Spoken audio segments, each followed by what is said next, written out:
hata kama ni uganga ama uchawi ama ni kwa madawa, bei ya unga itapungua wakati mtu ameweka sufuria kwa kichwa. Jatend piny William Ruto chako parone jotelo mag Azimio ni nengo chiemo ok nyal duogo piny kokalo kuom ng'anyo kata twak ma e kinde mochako limbe e gwenge ma masawa. Tie weche ma ji biro winjre. Kanyo winjre to berabera. Kanyo ko winjre. Kanyo ko winjre. Ogai mar Azimio Raila Odinga olero ni gibiro dok e ng'anyo dwe manyien poni twak e kindgi kod Kenya Kwanza okonyago lemo. Gima scan report nondiko ni mfuko mar nyuol cha nitie gimoro machalo pipi mochokore kanyo. To kamane kaka na gik ma otera e theater. E sigana makende wamenyo midhiero mar ich madongo oko mar ofuko.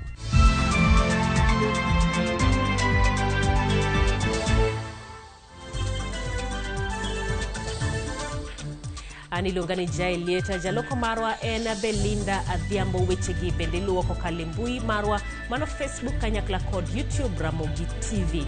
Inyalo cholonwa ote magi kokalo yor ote machok ma en 2-3-6-000.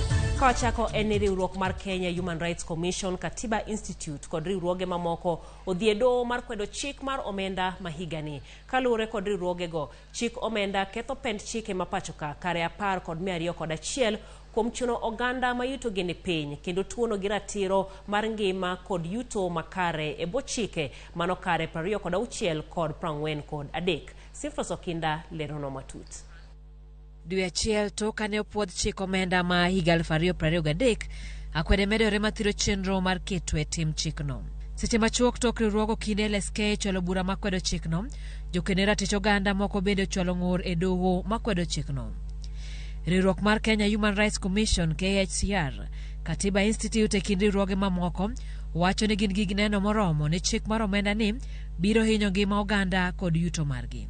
Mae bende luwo okang' ma nyocha sirikal okawo mar ng'ado osuru mar udi nyadiriyo kuom chudo mar dwe achiel mar jotije ma koro riwo osuru mar dwe mar 7 kod mar 8.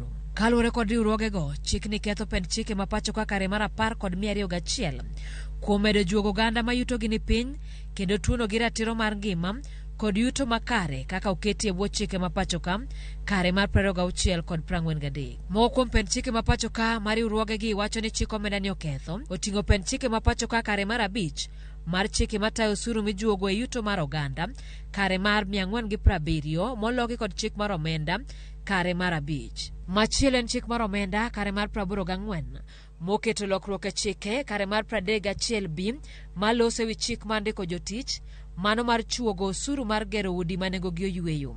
Mogik en mano mar chik mar omenda kare mar 47 mokelo lokruok ne paro mar chik mar 2015 e wi osuru mijuogo mwandu madonje pacho ka.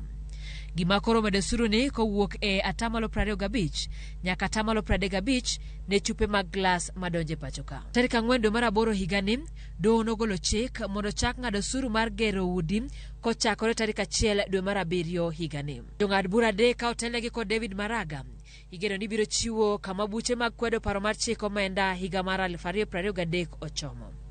Igeno ni jong'ad bura go biro nywako buche go duto kaluwore ni giloso e weche machalre. Jokene ratich oganda gi wacho ni buche gi onego ng'ad mapiyo piyo, ahinya kaluwore ni doho nosegolo chik ni chako ng'ado osuru chakre tarik 1 dwe mar 7 higani. Sifros Okinda, Ramogi TV. Jatend piny William Ruto chakayanga limbe mare mar ndalo 5 e gwenge mag masawa. Ruto manotimo limbe kaunti ma Kiambu kod Murang'a oseyo jotelo mag Azimio kuom tiyo kod ng'anyo e donje sirkal gi dhot machien. Ruto manoten gi limbe no kod jalupne Rigathi Gachagua, ogai mar joten migepe Musalia Mudavadi e kind jotelo mamoko mag Kenya Kwanza onyonore ni ogibiyie kod chenro moramora mar loso piny owacho mar barwabar kod jotelo mag Azimio. Chris Owino oluwo limbe Ruto kendo loso na report machal kama. E odiochieng' mokwongo e limbe mare mar ndalo 5 e gwenge mag masawa, jatend piny Dr. William Ruto kod jotelo mag Kenya Kwanza ochomore tir kod jotelo mag Azimio. Kata odoko ni mane en limbe mar yawo chenro mag dongruok, Ruto kod lange ocha e jotelo mag Azimio kuom tiyo gi pek mar ngima e chwalo ajenda magi mag siasa. Hakuna mtu ako na ruhusa ya kuleta vita na kuharibu mali na kuharibu biashara na kuharibu mali ya umma. Jatend piny olero ni piny owacho mare oseketo kenge mag duoko piny nengo chiemo e dweche mabiro kokalo kuom miyo jopur mbolea e nengo moyweyo.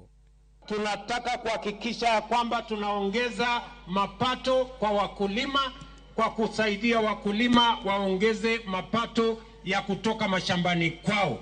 Ruto oparo ne jotelo mag Azimio ni nengo chiemo inyalo mna duoko piny kokalo kuom siro jopur ma ok ng'anyo kata timo twak.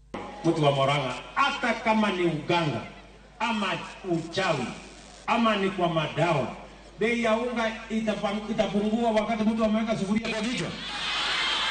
Siasa mag twak e kind Azimio kod Kenya Kwanza bende okodong' chien e kinde ma Ruto kod jalupne Rigathi Gachagua onyonore ni ok gibi donjo e chenro moro amora mar pogo telo ne josiasa mag Azimio. Tunakamilisha mwaka mmoja tangu tumalize uchaguzi. Sisi tunashangaa wale watu baada ya mwaka mmoja hawajatambua kwamba uchaguzi ulikwisha na rais ni William Ruto. Walikupatia serikali ukalie kiti ukiwa peke yako tukusaidie na huyu mzee asakaribie kwako. Walilete kisirani kwa Moi wakapata kitu. Wakalete kisirani kwa Kibaki wakalete pata nusu mkate. Wakakuja wakalete kisirani kwa Uhuru wakapata handshake. Hapa hakuna handshake, hakuna nusu mkate, hakuna chochote. Jo od bura mag Kenya Kwanza mawuok e gwenge mag Masawa ma oteno jatend piny ojiwe mondo chung' kar tiende ka bende gikwedo twak ewi weche motenore kod yiero mokalo kod pek mar ngima. Unajua juzi niliambia hawa watu wa maandamano, huyu sio wa mkate ya Bluebird na huyu sio wa Serelak. Hawakuona kama najua kile nasema. Wacha waende maandamano. Haki walitembea. Mambo ya kutuambia inclusivity ni handshake. Hakuna mambo ya kutuambia ati tuzungumze tufanye audit ya elections, audit ya uchaguzi ilifanywa Supreme Court. Na hii watu nitawakalia ngumu. Mimi siwezi kukubali tena. Imetosha. Motelo ne mano, jatend piny oyawo chiro mag Githurai kaachiel gi chako chenro mar keyo pi ne jodak ma Kiambu. Jatend piny dhi timo limbe kaunti ma Nyeri odiochieng' makiny kendo yawo chenro mag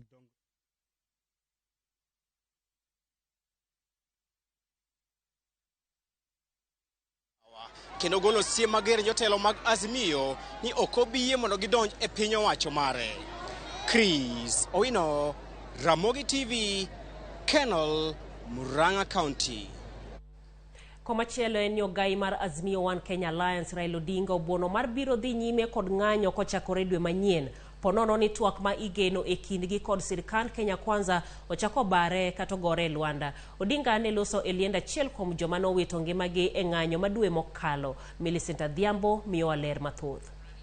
Magi ne omienjo e seche mane ogai mar Azimio Raila Odinga oyuore lien David Ofwaya mane owito ngimane tok kinyruok mag lisasi mane odo e lwet obila kinde ng'anyo mag Azimio mane kwedo sirikal kuom chal marach mar ochumi. Odinga wacho ni chik ok oyiene obila tiyo kod teko mathoth kuom jopiny mang'anyo mamol kata maonge kod gige lweny. Tolo ka jopiny nigo e mokwongo, jopiny nyalo timo maandamano. Jopiny nyalo timo petition. Jopiny nyalo luongo gimiluongo ni picketing. Magin gik duto te ma jopiny nyalo timo. Maandamano ok en gima makosa. Maandamano ni e katiba. Oyieni jopiny nyalo timo maandamano. Odinga mane ochopo e gwenge ma Siaya mar limo joma ne oyudo hinyruok e ng'anyo mar dwe mokalo bende ne onyiso buok mare e wi kwan oganda mane ohinyore e lwet obila. Kama ji odakie en ang'o mikethe? Nyithinde idhi golo e udi kirodho igo kang'ama go ogwang' e ndara. Jolweny go jopiny raia gi arunge madongo dongo. To kendo timore me kuonde mamoko dhi odonje malo kuonde mamoko. Piny luo kucha, emotime giga ahinya. Timo gimiluongo ni ethnic profiling gi dho msungu. Odhi ni jogi dhi goyo ni mondo otim ang'o, nochul kuor kuom Raila. ikoji ikogi risasi tinego. Raila Odinga omedo seyo jalup jatend piny Rigathi Gachagua kuom wacho ni sirikand Kenya chalo kambi ma jokanyo ema yudoe ber. To ne wacho ni oni Kenya en kambi. Ne en kambi mantie jomoko man kod shares mang'eny ni shares matin. Jomoko be onge gi shares. To jowa gin jo Kenya gigo osuru ka jo Kenya mamoko. Omiyo ncha wacho ni adwa ni wabiro dhi nyime. To kama wantie ni waduogo chien. Odinga wacho ni katwak mar kwe e kindgi kod Kenya Kwanza ochako lwar, to kweth mar Azimio pod dhi dok e ndara tarik 1 dwe manyien kendo bago ng'anyo mag sundo piny owacho mondo kel fuong'ruok ne jopiny kaluwore gi ngima mamedo mana idho. Manyo kode gini wachako tarik 1 mar dwe mar August. Nyaka tarik 30 mar dwe mar August mar yalo. Weche gi te nyaka yal mar ndalo 30. Koro moni to tarik 1 mar Septemba jowani okay. Tinitie weche ma ji biro winjre. Ka ji winjre to bera. Ka ji ko winjre. To wadok kendo. We shall not be cowed. When Baba and the ODM Azimio fraternity says we go back to the streets, we will be on the streets early morning. Ewi mano omedo ni kweth mar Azimio biro mako bura ne obila ma oyud kod ketho mar hinyo jopiny e kinde ng'anyo. A young man from my village called Victor Oimore, who was shot by the police. The bullet is lodged in his lungs to date. And the doctors cannot operate it because if they do, then he will pass on. We are going to sue these people who caused his death.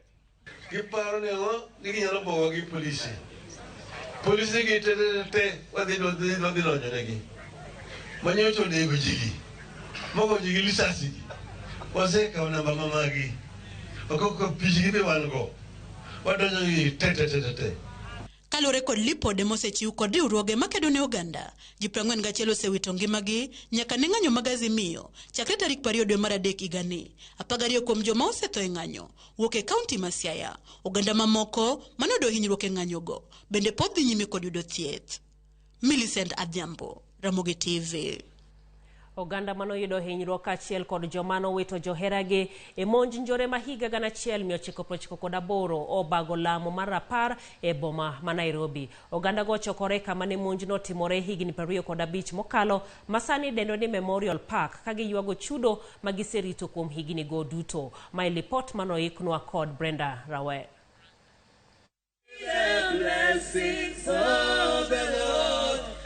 Oseromo higni 25 nyaka ne miruti muoche boma ma Nairobi kendo weyo oganda mathoth kowito ngimagi ka jomoko to noyudo hinyruok. Odiochieng' ma kawuono kamiti mar Senate kod oganda ochokore mar twak kod kuyo kod joma nowito joheragi. It is now 25 years since we prayed to the American embassy to compensate us because we have suffered a lot. Have mercy and justice. Kadwaro margi maduong' en ni sirkal ma pachoka oriwre gi riwruoge mamoko mondo omi ochwal wach mar kaka ginyalo yudo chudo. Mae biro konyogi e yore mag thieth kaachiel kod yore mag somo ne nyithindgi makoro osebedo nyithi kiye. I want to believe Kenya government can also take part of responsibility in providing solutions in areas where they can take personal intervention. Jotelo mano chope nyasino okwayo piny Amerika mondo kik jwang' jo Kenya mane ohinyore kendo mane owito ngimagi e monjno. Al-Qaeda was not fighting Kenya. Al-Qaeda was fighting Americans, and that is why Kenya suffered.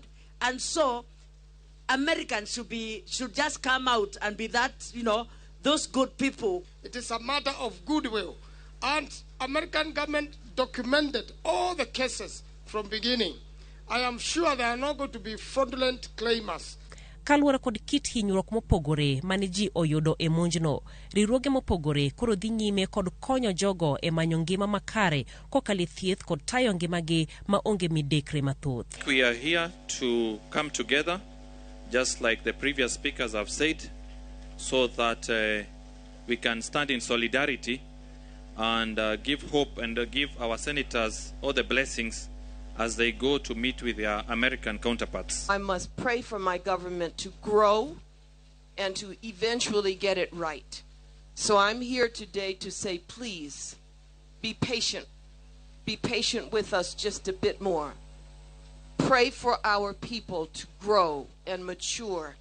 America is not the shining. Monjno osekelo midhiero ne oganda mathoth kakata nyithindo mane pokonyuol winjo pek mane monj okelo. May they compensate us to ease our life more better and for the generations that will come through us. A group of many orphans who are not able to come here. Some of them are even sick. We have brothers and sisters who got terminal illnesses. They have diabetes, they have cancer, and we have been left as orphans to take care of them. Joma notony e monjno bende thothgi temo gero ngimagi kaluwore kod tuoche mamoko mabende omakogi. Na develop diabetes and gina problem be. Itainjore mnyaka amon pain kila karibu kila pile. Koka mwonyo tokani ndwachre. Gwedha na yudo teko kendo matintin through lamo, through weche mek jo Nyasaye, especially Bishop Margaret Wanjiro. Bo miya help bende mar miya jok modak koda nwach corona dak kenda to nan partially blind by that time. Bang'e to Nyasaye no miya sight. Kata dwe mar 4 higane nyoche ko yang wanga ma left kokoni korachwich. Pod en sigana kod kwayo ma jo Kenya manokali monj mar njore mar bomb blast pod yuago chudo margi kwa kuom piny Amerika kagi wacho ni noko winjo ochop higni mochwalore masani kageno margi en ni piny owacho didhiro mondo chudogo ochupnegi mapiyo kaka dwarore. E monj machielo en miyo moro ma hike ntiere diere koro rem nego e od thieth ma Jaramogi Oginga Odinga boma ma Kisumu bang' jonjore moko ma pok oyangi monje kendo mayo omenda duto mane en go mochuo tong'o lith tiende ma korka chwich duto kapok gibole e bungu e tiendach reru alwora ma Mamboleo. Lipota marwa Steve Biko nolimo miyono e kitanda mar midekre kendo miyowa mathoth. Okang'eno ng'ade maduong' adieri. An ang'eno papa ya tiendani. Okang'eyo. Koro ka piny gonyore makora neno. Taneno ka ring'o nochokore koni. Ochokore morwenya mapieno wuok oko. Kamano kaka Benta Akinyi lero midhiero manoradogo chieng' tich ang'wen godhiambo kowuok e kare mar manyo tok jonjore 4 monje kolor e tuktuk kogeno dhi e chokruok mar chama. Jonjorego notucha apoya nono kendo chune mondo idha piko ka gisieme kod magina ya goge. Koro ka nyagi badisa lor gi tuktuk. Koro ka ento simba oywak. Koro ka simba oywak adhi e korido moro kanyo mondo ago simu. Korido ni ka go simu kapok awuoyo mang'eny to bwana moro biro kalondara kama biro kuoma to kona ni nyako biane ka takona ne abiro timang to nyawadgi moro kalo nyawadgi noko kalo biro nyawadgi moro chako fotogi to ginyisa no aidh pikipiki tachielo seketo na bunde ka. Bang'e to Benta norango koma konyruok ne nyalo wuokie to kata kamano nokoyudo. Gikone nochune ka ywak punda ni nyaka noidhi. Ng'iyo batha koni gi koni to kanenga mane nyalo konya kacha. Bunde be okanyal seleki koni nikech ikiage ni kinyago ya dier. Kora na idho pikipiki ni. Jonjorego noriembe nyaka tie bungu moro e tiendach reru alwora ma Mamboleo kuma ne gimaye omenda mane oriko ting'o e kirope kapok giweye kod hinyruok mokalo. Apok ayudora e dho bungu to reru kalo kama. Koro kwa gikuno to giketa piny tachielo chako tong'a achiel ko chako tong'a tachielo ng'ada gi pala ka. Bang' jonjorego we kod rem bang' kwale Benta nogoyo nduru mondo ng'at man machiegni okonye kata kamano geno ne nogore e lwanda. Koro ng'ato ka kalo tanyise ni yawa bi konya jokuoge omonja yawa okanyal wuotho luongona pikipiki mondo maka mondo tera oda Nyamasare jikala ni.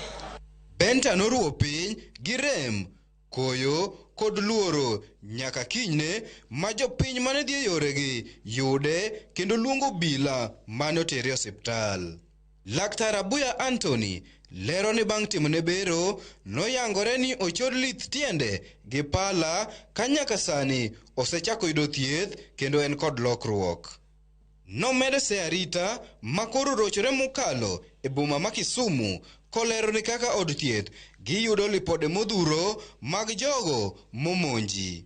Wach ma bende nosir kod laktar wadgi Eli Omogo. Gisani dweche 5 kata 6 mosekalo wasebedo gi cases mag jok mogo kimayo gi mang'eny zaidi. Inyalo yudo kata odiechieng' achiel, inyalo yudo kata ji 5 kata 6 ma yudo no monjgi kamoro ogoye. Security ma Kisumu okethore kabisa. Ok wang'eyo gimomiyo kata wanyalo relate gi gimiwacho ni high cost of living kata ngima moidho. E seche ma rem to koro rame otanda mar midekre, Benta oro kwayo ne sirikal kod joma moko manyalo konye ni mar en kod nyithindo mogeno kuome. Anatiyo mnotende mag kibanda gi tichuli 150. Koro chuni ni wuotho kinyi ti wuotho dhiambo mondo iyud siling 150 ichop kod ot nyithindo yudi gima gichamo. An nyaka gi nyithi sikul, an gi ja form 2, an gi ja form 3. Koro sani chalo gima giketa piny kaka dwa timo akia. Steve Biko, Ramogi TV. Mor mar mula koro olokore ng'ore kin jodak ma Komire kar chung' od bura ma Awendo ma ibiro bang' obila ridarite e alwora ma jopiny kwanye kite ma igeno ni nigi nyinyo mag mula. Jopiny mane kwanyo kite alwora ma igere ndara ywak ni obila koro siko keyogi kod iro malungo wang'. Jogedo mar ndara bende nosenyiso luoro ni wach kwanyo kite kidek rocho chenro magi kaluwore ni oganda buora koro nochopo kama gitiye.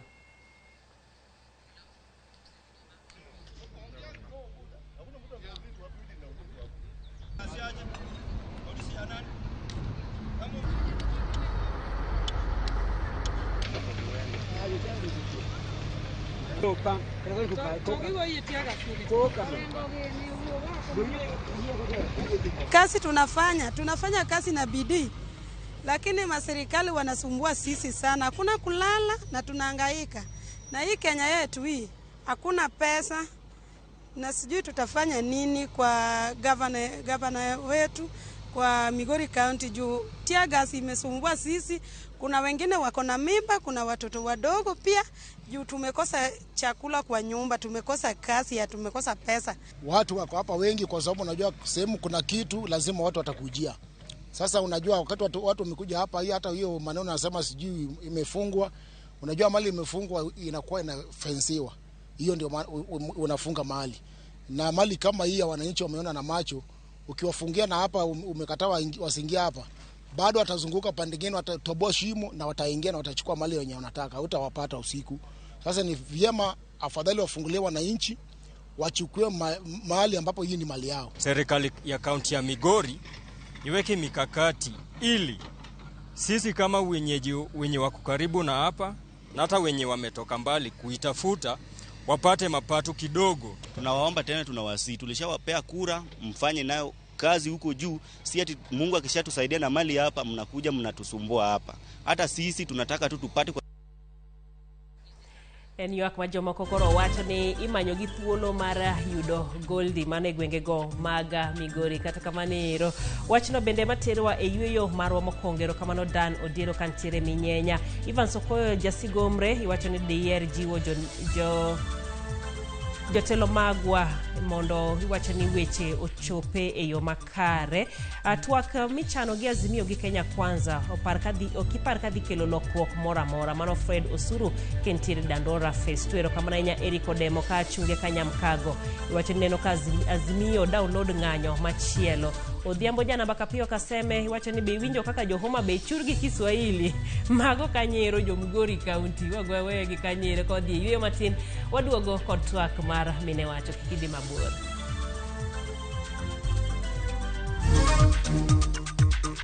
E mine wacho kawuono wanono ting' mar mine manoyudo lemo kaka jotend migepe mag counties. Username Investments presents the domain Kisumu along Kisumu Mambo Leo Miwani Tamak Road starting from 399,000. SMS the word dollar to 20321 or call 0725 000 222.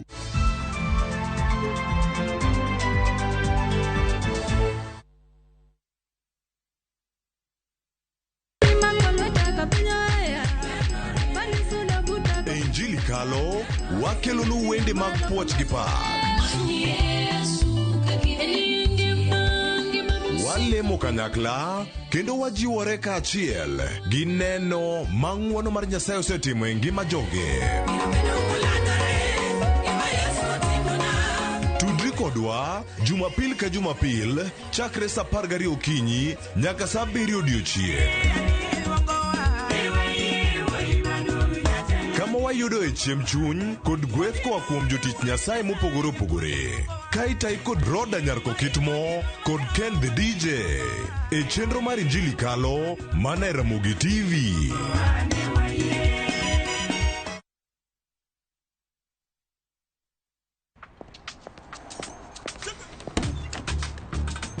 Oh, nice dashboard. Thank you. Gari yako ni mzee na venye dashboard yako inakaa mpya, mbichi. Is it new? Acha hizo tropi. Unanichocha. Ipata pana si mpya. Neat. Manze, and that smell. So fresh. What's your secret, man? Nimekuwa nikitumia Tropical 2-in-1 car dashboard polish since I bought the car. Just spray, wipe, and your dashboard looks as good as new always and smells fresh. Haijawai parara.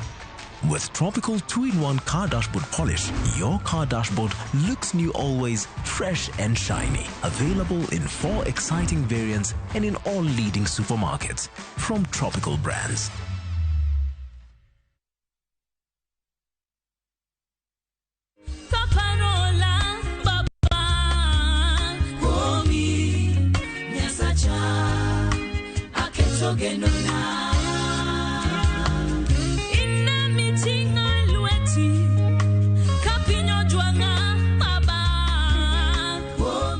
Mondi yud geno kaka skiza tune mari di mana *487*6 to pare ni Ramogi TV e od jower duto.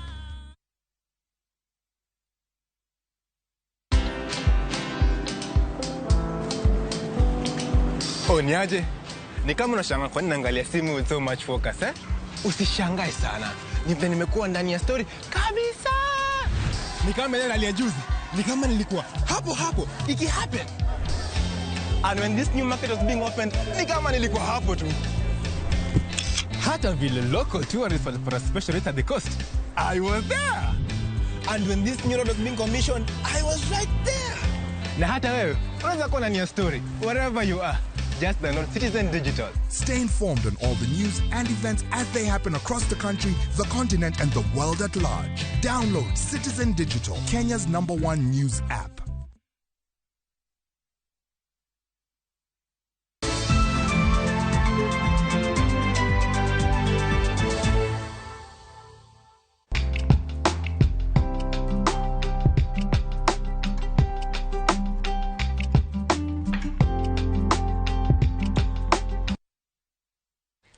Erokamano maduong' matudri kodwa kendo kagisani wadonjo e chenro marwa mano mar mine wacho. Kawuono ni wadwani mondo wagotwa koda Pauline Oginga mabende en apisa maduong' e migawo mar Alwora County ma Mombasa. Ainyenya wang'iyo telo ne migawo. Wadwani mondo wang'e matut, wang'e wuodhe kanyakla koda tije mabende otimo e county no ma Mombasa. Wantiere achiel kachiel kode ka bende wadhi tudre kode kinde machalo koda mendi. Oimore Pauline, idhi nade Mombasa kono? Rimra inya jael, wadhi maber Mombasa, sani wawacho ni wane winter. Une winter? Ng'ich matin. Manyiso kanyero ni gisani koyo ng'ich kono kabisa. Ng'ino ka sama nyalo ywayo onget kiumrigo, to tiende ni ong'ich. Koro sani wane winter Mombasa, lakini wadhi maber, wagone Nyasaye erokamano moritowa. momiyo wachopo nyaka odiochieng' ma kawuono manyalo tudre kodu e Ramogi TV. Erokamano maduong'. Koro ka wachako kapok wadhi ahinya e tiji mitimo, adwa gomb ng'eyi matuta Pauline Oginga en ng'awa, onya kanye, osomo kanye, mondo koka wadonje chuny twak. An nyinga en Pauline Oginga. An nyasakwa Kowak Nyamira, jomoko luongo ni Nyakopada. An nyarocha, an nyakang'o, kendo an nyakawuor. Koro nyola Nyamira, jonyuolna nen mosenindo Jaramogi Oginga Odinga. Mama na en Mama Betty Oginga. To atiyo Mombasa County. Nasomo Joelomino Primary, then adhiyo Ng'ia Girls Boarding. Then for my secondary education, I did Ng'ia Girls, not Ng'ia Girls, Kisumu Girls High School. Then from Kisumu Girls, atimo nursing at KMTC, Kakamega. Then atimo my bachelor's in public health, Jaramogi Oginga Odinga University of Science and Technology. Then from there, atimo postgraduate monitoring and evaluation. Then atimo master's in public health and Kameja monitoring and evaluation. Mopogore gi mano, atimo tiegruok moko University of Washington on project management, global research, to kod leadership. Then atiyo Mombasa County. Nachako tiyo Mombasa County as the assistant director. Then abedo promoted to deputy director, heading monitoring and evaluation unit. Then kochopo higa 2020, the former governor Joho kalure gi tich mane watiyo sanono yudo kane corona ne ng'eny to tije mang'eny kabisa manatiyo as the head of monitoring and evaluation unit, no promoter to be the chief officer for public health, a position I've held up to machiegni. Koro nyocha bedo approved gi county assembly mar Mombasa as the incoming chief officer mar aluora kata environment, in charge of solid waste management.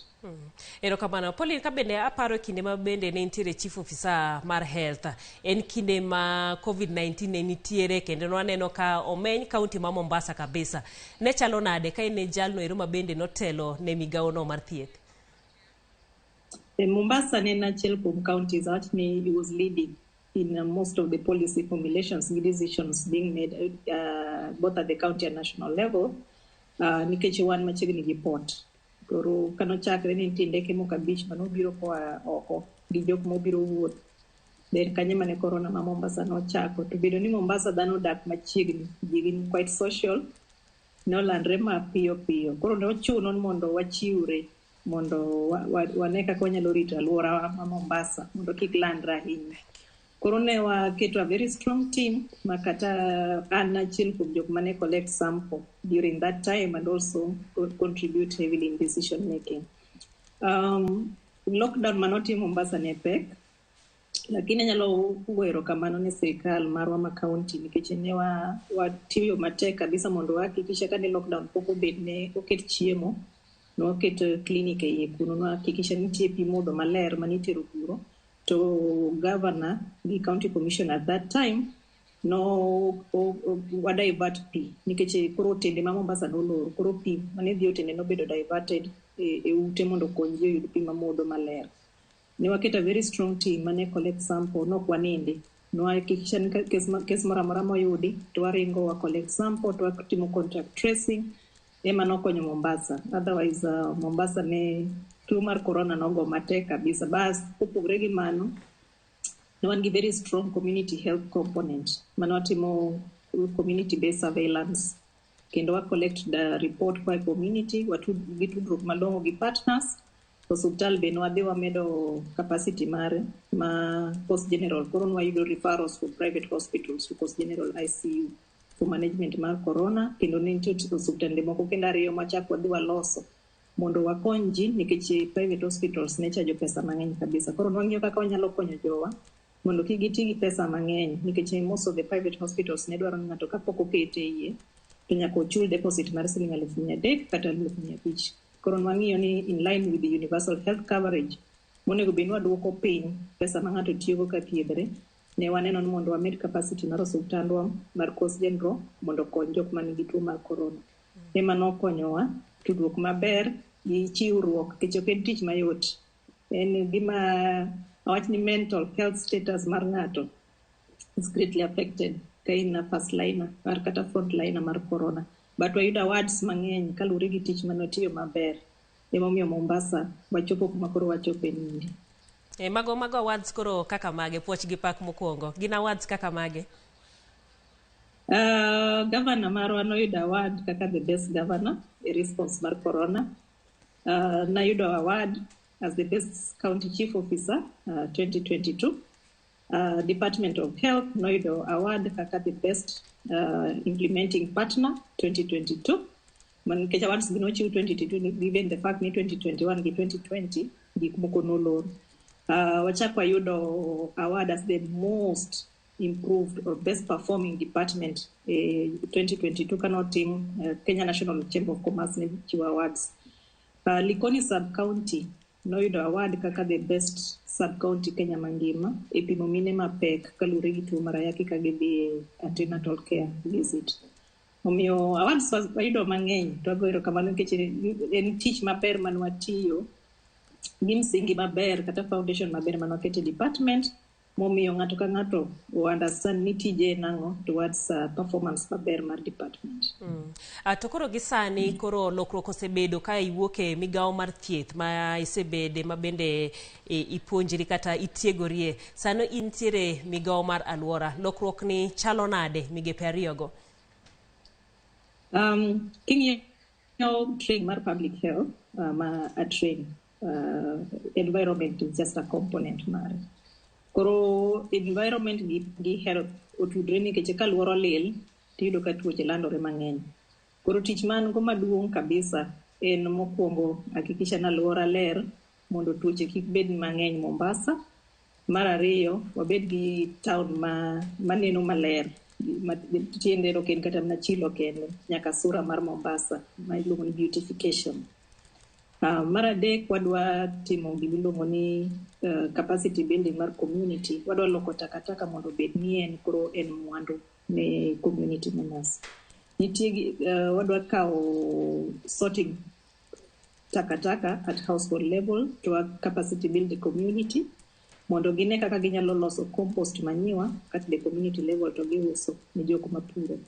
Ma bokelo yuto ne ji at the community level to bomiyo gi an opportunity mar puonjo nyithindgi kata chulo bills magin go to create nyaka employment ne kijende kata nyiri matindo tindo kata mine mantie community.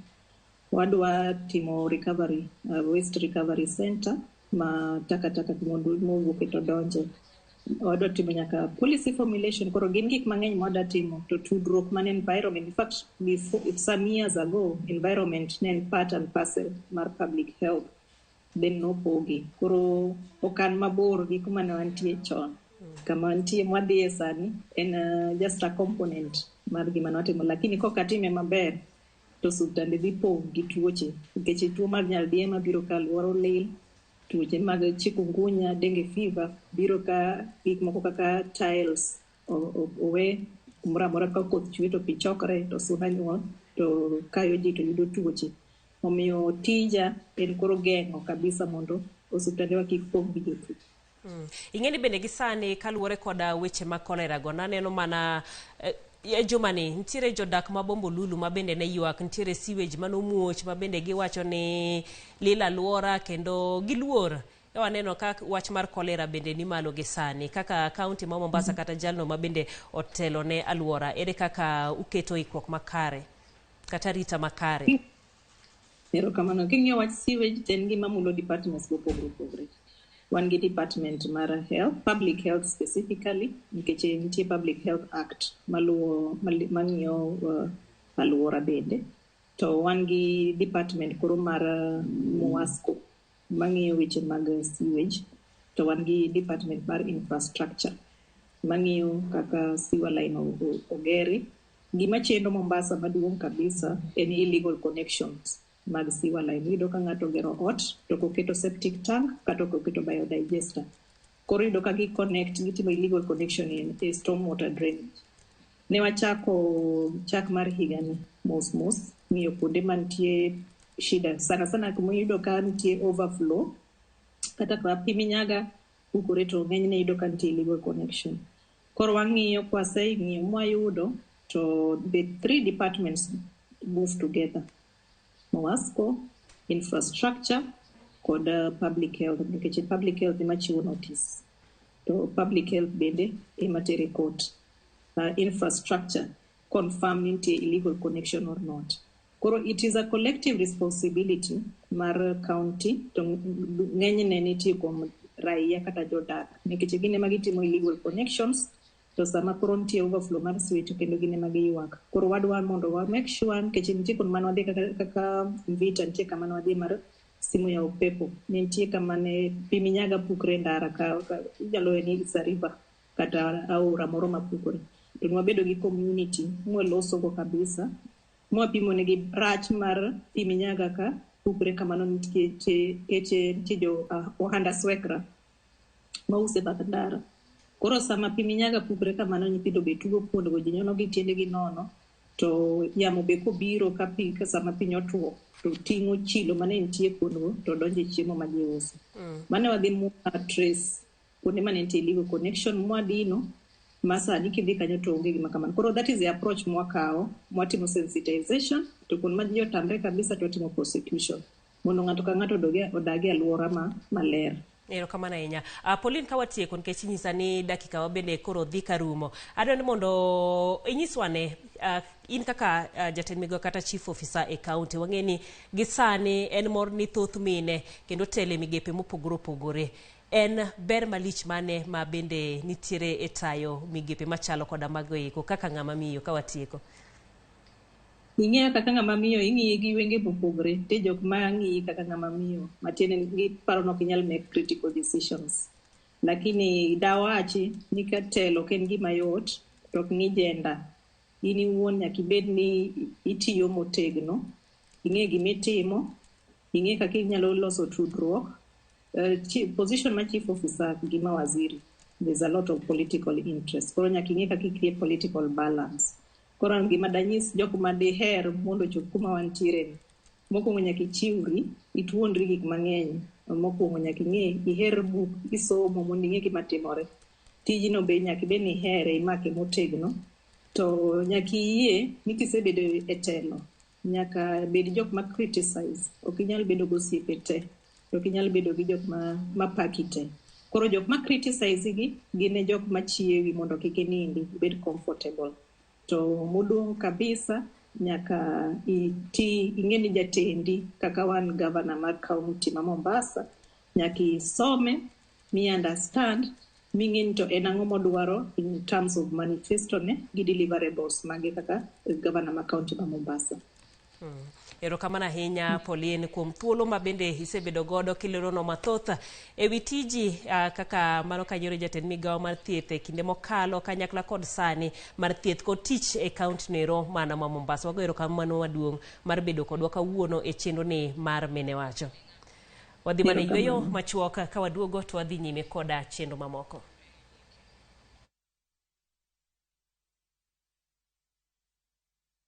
About time that the government came in and made family planning procedures for men also very, very easily accessible. Jokanyo ma Migori dwaro ni piny owacho oket yot ne joma chuo e chenro mag komo nyuol. Username Investments presents the domain Kisumu along Kisumu Mambo Leo Miwani Tamak Road starting from 399,000. SMS the word dollar to 20321 or call 0725 000 222.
osiep kod andhoga e ngima mar Aminata. Ne ane kama wasiaye kodi. Kodi kani parna. Na kodi yuk maya. Lungima mar rawera mamako osiep kod Aminata majanjore.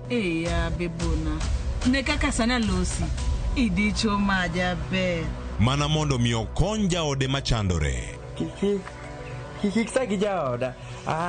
Ang'eyo ka adhi timo kaka wuon ot. Iwinja? Osiep mar adiera fwenyo chenro ma Aminata opango.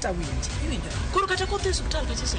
Twaka gik matimo, wadek madhi. Ana wuok kaler. To ochiwo siem mageng'o rawerani kuom donjo e obadho. Tang'ahinya gi Aminata. Mama no kero mama be. Itemo wajna. Adhi tho. Aminata biro hinyo. Ne sigana mabiro weyi ka ipenjori ka keto geno kuom osiep be en gima kare adier. Aminata, Jumapil, saa 2 kod saa 4 otieno mana e Winam Cinema.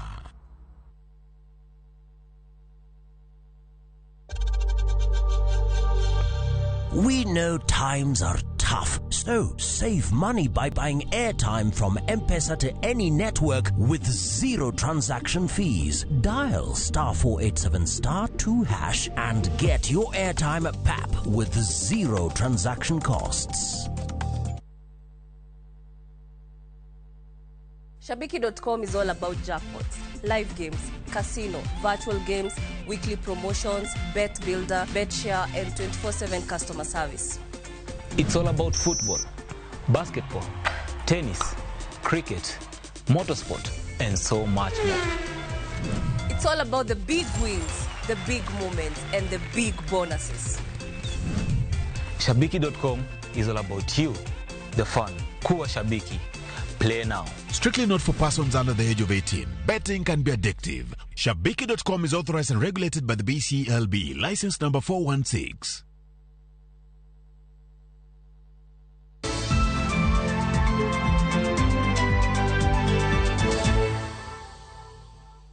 Machiegni kendo midhiero mang'eny jaluoro mine mapek. Achiel kuomgi en ich madongo oko mar ofuko. Nonro lero ni midhiero ni mako mine 3 e kind 1,000 pachoka. Ere gimomiyo nyathi nyalo dongo oko mar ofuko, to ere thieth ma mine nyalo yudo? Ray Polo miyo sigana mar geno bang' twak kod mine 2 mosedo nyithindo tok midhiero machalo kamano, ka bende onyoko duond laktar mar mine mapek. Pinyi ene rama no kakawe ka gimoro ahinya. Ena ni koro gimane chanda ahinya. Kana wuotho ne chuna ni nyaka mak pinyiya eka anyal wuotho. Oa e pinyiya odhi shoot nyaka to my shoulder blade. Rem ne medore kaka odiochieng' ne lokore. Omiyo Caroline Okundi nodonjo e mbui mondo okol lony e wi rem mane owinjo. Ke gimomiyo pacha noringo ni it might be an ectopic pregnancy. Kang'iyo taneno ka gik matima e gik mondike gino. Jaod Caroline kod osiepgi moro ma jachiw thieth ne ojiwe mondo ring omany thieth e osiptal. Duoko mar picha manogoye nofwenyo ni Caroline ne ogamo remo to nyathine dongo oko mar ofuko. Gima scan report nondiko ni mfuko mar nyuol cha nitie gimoro machalo pipi mochokore kanyo. To kamane kaka na gik ma otera e theater to remove the ectopic pregnancy.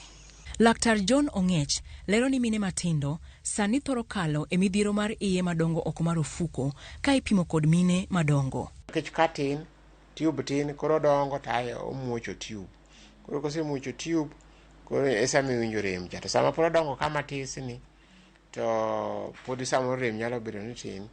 To ing'eni mfuko ni bende sama ng'ama miyo tongo ose bedo fertilize ka. To mfuko ni bende ochako ikore ka orito ni tong' mose bedo fertilize bro donge. Koro kamago kotimore tinyalo ni ng'ama miyo remo wuok. Koro remo mawuok ni nyalo paro ni koro period biro, to kara en remo mawuok manide rito tong' mose bedo fertilize mondo dongo. Koro inyalo confuse kiparo ni en mana miscarriage.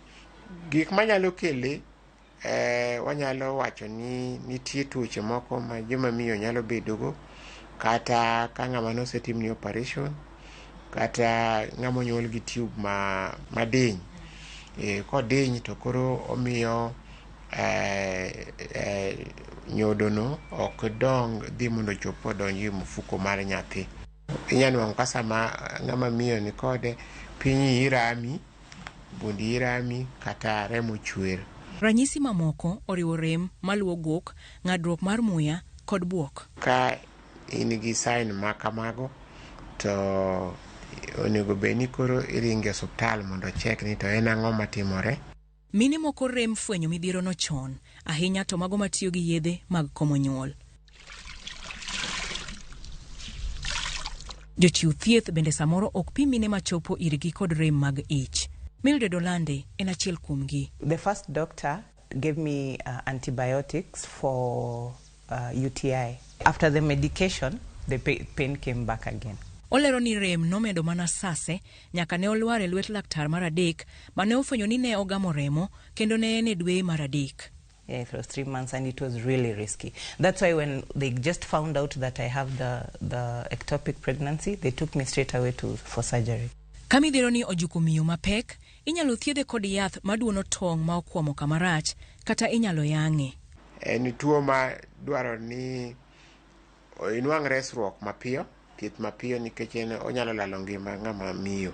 Kata obedo ni Caroline kod Mildred nokalo midhiero mar ting'o ich oko mar ofuko, gikwanore johawi bang' yudo nyithindo kata bang' midhiero machalo kamano. Of course, 9-10 months later we had our beautiful daughter. The baby came out a very fine baby. She was very beautiful and very outgoing. And she's now 4 years old. We are best of friends in the house. And it's because of what I went through to have her, you know. Nagamo remo dichiel ma nyuolo nyathi ma koro kawuono higni 3.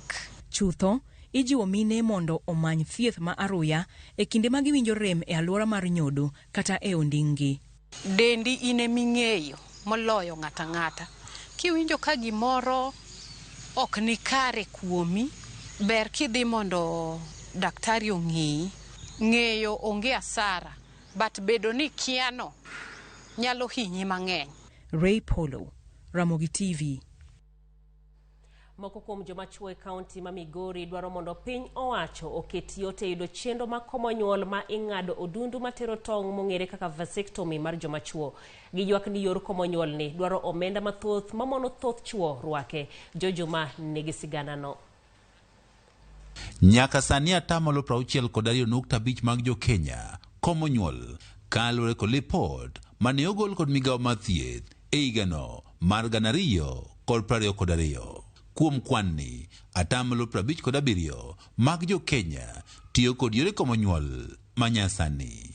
E kaunti ma Migori kwan oganda maromo 55% tiyo kod yore go mag komo nyuol manyasani ma oting'o mano mar kede, sandan kaachiel kod mamoko. We take services to our population or our mothers at the family level. Koro Migori ka method ma ji okawo ahinya waluongo gi ni implant.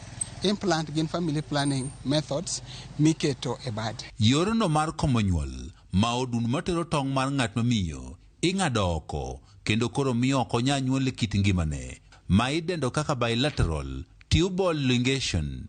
Bende kwan mine matiyo kode osemedre kaunti ma Migori nyaka 2.5%. Timo in riches, Uriri, Awendo, and county referral hospital. We had on average about 50 clients manodhi for BTL. Apisa mochwe chendogo ma komo nyuol e kaunti ma Migori Joseph Okidi wacho ni puonj makare osemiyo kwanjo bin mathoth koro rwako chendo ni mar komo nyuol. We have been able to train nearly a good number, almost 3/4 of our doctors on BTL. Koro sani ma omiyo uptake koro osadhi malo. Kata kamano yor komo nyuol manyasani ma joma chwo ing'ado dundu matero tong' kendo ok nyal nyuol kendo ma idendo kaka vasectomy to pod kwan matin mag joma chwo emoserwako. I know many men say that, what about if all your children die? What about if you lose a child?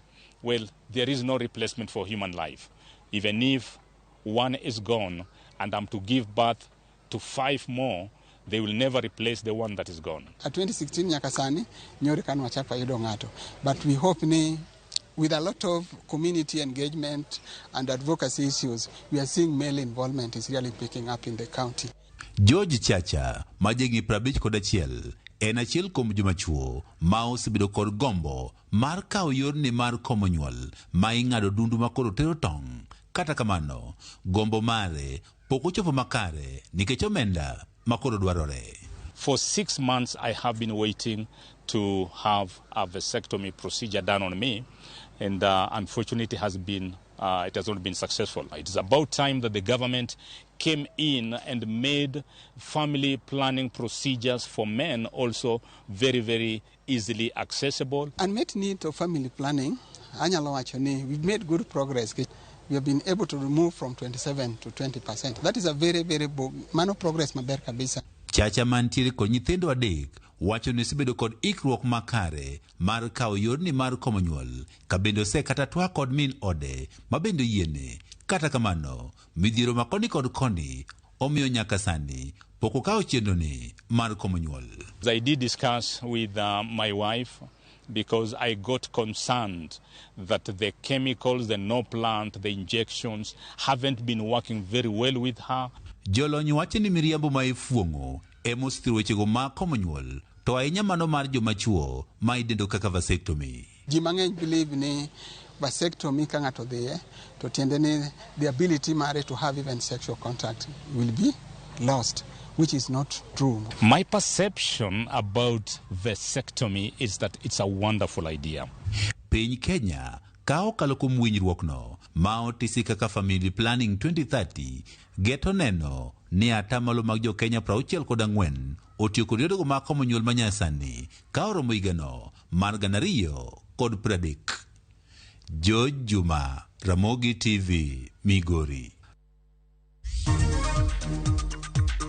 Kayudo ga pesa kae to konyowa kata chulo rent, samoro konya e chiemo, school fees ok nyal riemb ne nyathi, to bende arwakra maber, yani an smart. Teach and teach. Mine moko jiwore e tijgi mar loso pira alwora ma Kariobangi, gwenge ma Nairobi. Username Investments presents the domain Kisumu along Kisumu Mamboleo Miwani Tamak Road, starting from 399,000. SMS the word dollar to 20321 or call 0725 000 222.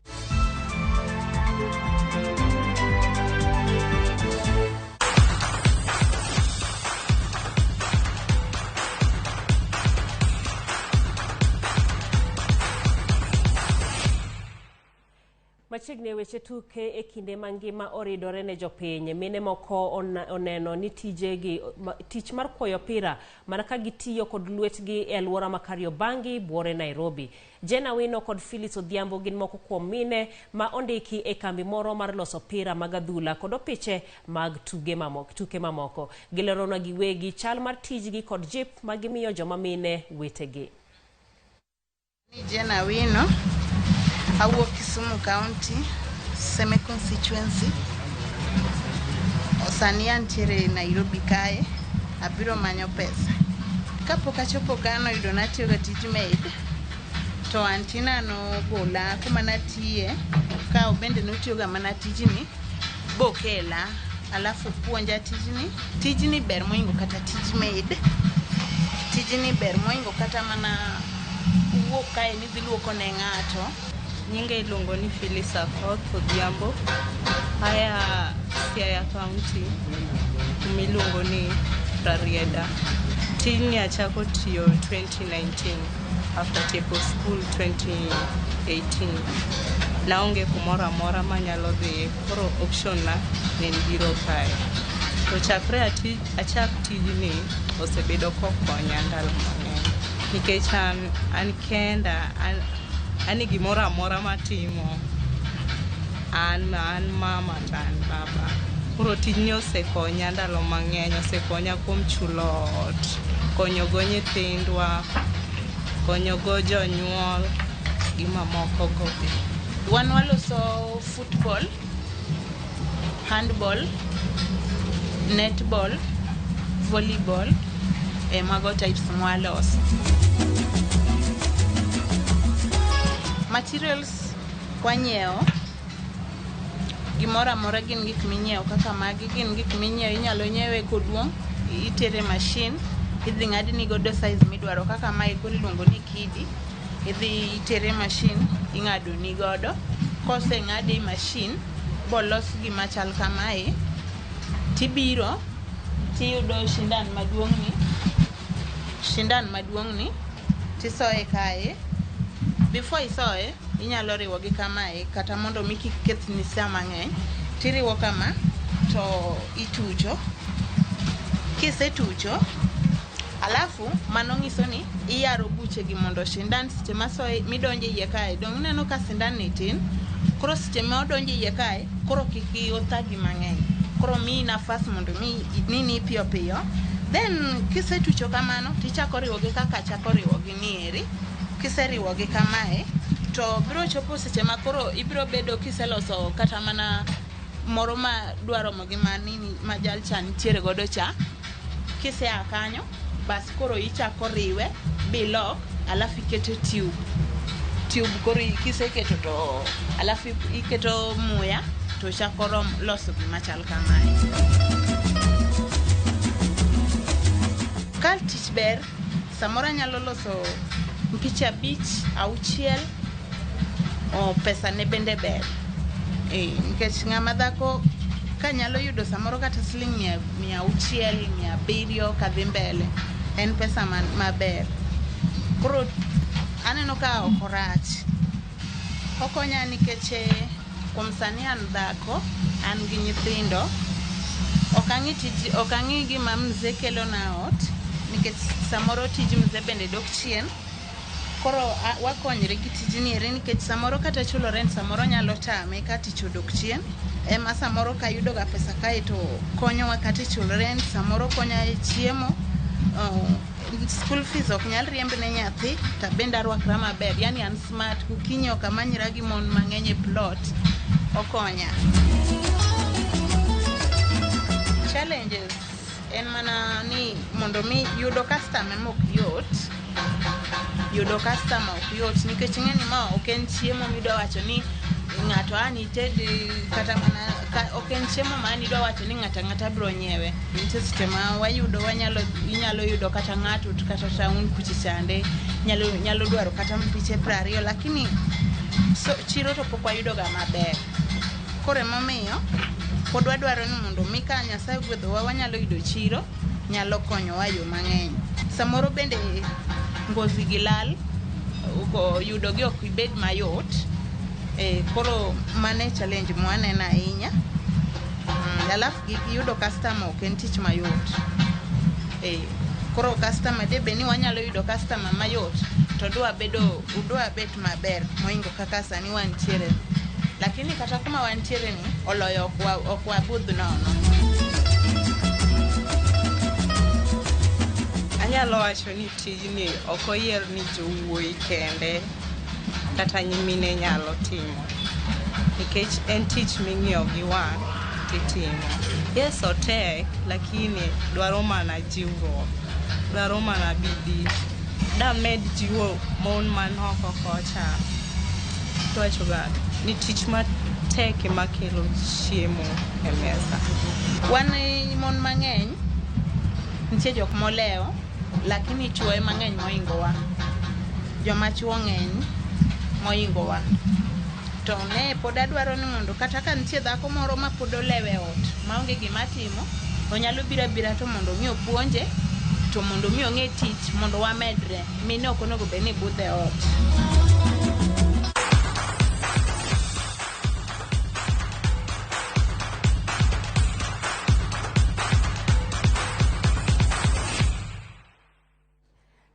Kanyo bende maneno ka wachopo godo giko weche manyien mag Oimore ma wantiere godo odhiambo masani abo manang'iyo mapiyo moko kuom ote magi Ramogi Oimore ahinya Mendi Bell kantiere Nairobi wacho na moso maber ahinya wach mar thieth bende ni maber. Congratulations to lecturer Mara Madam Pauline iwacho ni nena our mother in school mano Calvin Mumbo igoyo mos ne mama mano monji sirkal orange arita mano Makisumu. Ramogi chopo maber kabisa Kalangi mano Franklin iwacho ni thank you very much.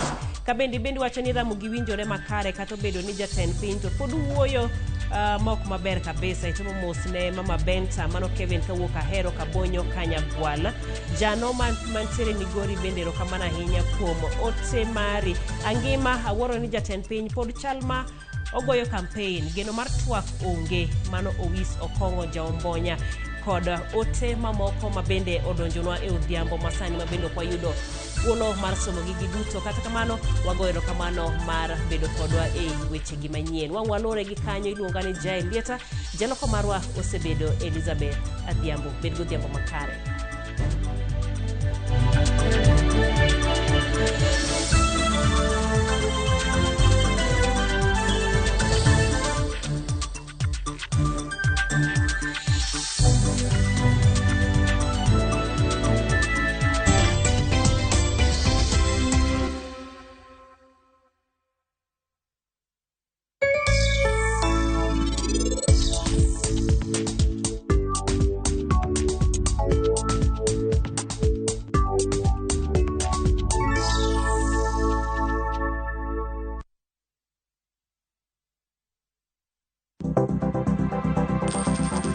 Inyalo goyo kwan kod omenda ma aching' kata ma ikete bahasha ka isiko itiyo kod omenda mohingo kaka onego itigo. Tema ne keto e bahasha omenda ma idwaro tiyogo kama moko to ikung kata ika.